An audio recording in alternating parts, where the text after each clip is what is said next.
Hello les amis, j'espère que vous allez bien et que tout se passe bien de votre côté dans le confinement. On est très heureux d'être avec vous encore, de pouvoir vous retrouver pour encore partager avec vous une nouvelle expérience, un nouveau témoignage. Aussi, je vous laisse encore une fois en compagnie de Olivia qui vous partagera quelque chose. Pour aujourd'hui, j'aimerais vous partager une expérience personnelle. J'ai eu 2 grossesses difficiles, pour mon garçon comme pour ma fille. Et pour ma fille, c'était encore plus difficile que l'autre. À partir du 4e mois de grossesse, le docteur m'a conseillé d'être allaitée pour préserver l'enfant et moi-même. Mais des fois, j'accompagnais mon mari, je devais sortir, j'avais des choses à faire. J'accomplissais mon rôle en tant que femme, en tant que maman et en tant que moi-même. Je n'arrivais pas au fait à rester sans rien faire. Il faut toujours que je cherche à faire des choses. Je dois être active dans la journée, au moins un petit moment. Donc ça a été difficile, mais pour que le bébé puisse arriver à terme, il fallait qu'à un moment donné, j'ai décidé de vraiment rester au lit et de ne rien faire.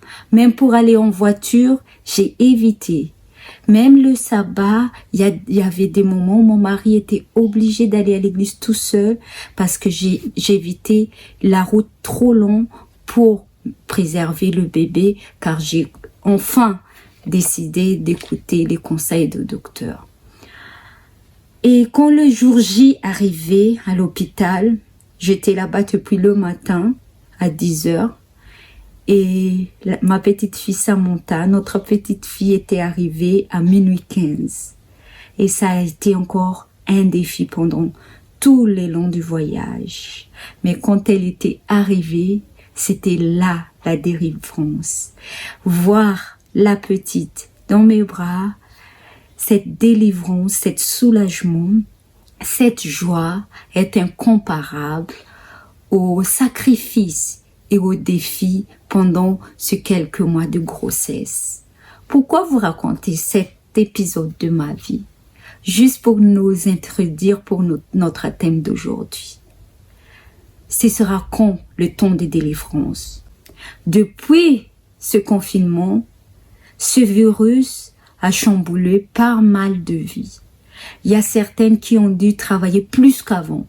Il y a certains qui sont obligés d'être au chômage partiel. Il y a certains qui sont obligés de faire du télétravail. Et il y a certains qui sont obligés d'être tout simplement confinés à la maison. Donc, ce virus a changé pas mal de choses dans notre vie personnelle et a chamboulé pas mal de choses dans ce monde. Quand ce sera donc ce temps de délivrance? Luc nous dit dans Luc chapitre 21 verset 28, Luc chapitre 21 verset 28, au nom de Jésus, « Quand ces choses commenceront à arriver, redressez-vous et levez vos têtes parce que votre délivrance approche. » Dieu savait que cette épidémie va nous décourager, va nous déstabiliser, va chambouler le monde. C'est pour ça qu'il nous incite à travers Luc de nous redresser et d'élever notre tête parce que notre délivrance approche. Maintenant, ma fille, elle a un peu plus que 2 ans. Le 9 mois que j'ai souffert pendant ma grossesse n'a rien à voir avec le bonheur que j'ai passé avec elle jusqu'à maintenant. Ça fait plus que 2 ans. La misère, les défis, les combats, les luttes qu'on a tous les jours ici-bas n'a rien à voir avec l'éternité qu'on va passer avec Dieu. Combien de temps on passe ici? Maximum centaines d'années, 120 maximum, et à la moyenne peut-être 80. Mais ces années n'ont rien à voir avec l'éternité de bonheur qu'on va passer avec notre Dieu. Ne subissons pas ce confinement. Tirons profit de ce confinement. Pour pouvoir tirer ce profit pendant ce confinement, c'est malgré tout, peu importe le défi de tous les jours.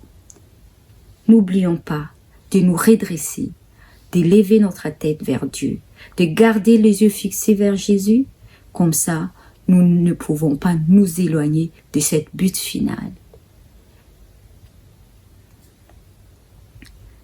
Notre délivrance approche, mais pendant ce temps,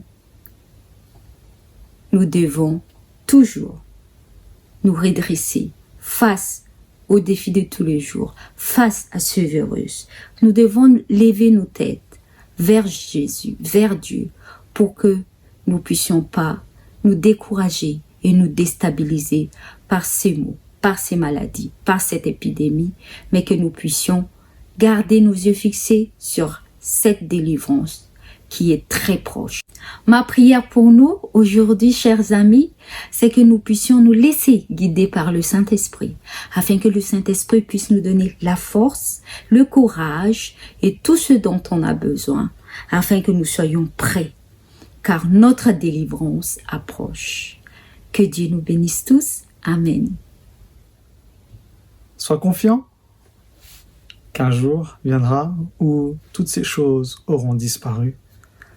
Alors redresse-toi et lève la tête vers ton Seigneur qui te regarde et qui veut voir justement que tu es tranquille, que tu es serein, parce que tu sais que bientôt nous serons totalement délivrés. Nous sommes déjà libérés par le sang de Jésus-Christ, mais un jour viendra où cette victoire, où cette libération sera vraiment effective dans nos vies, où le péché n'aura plus d'emprise sur nous.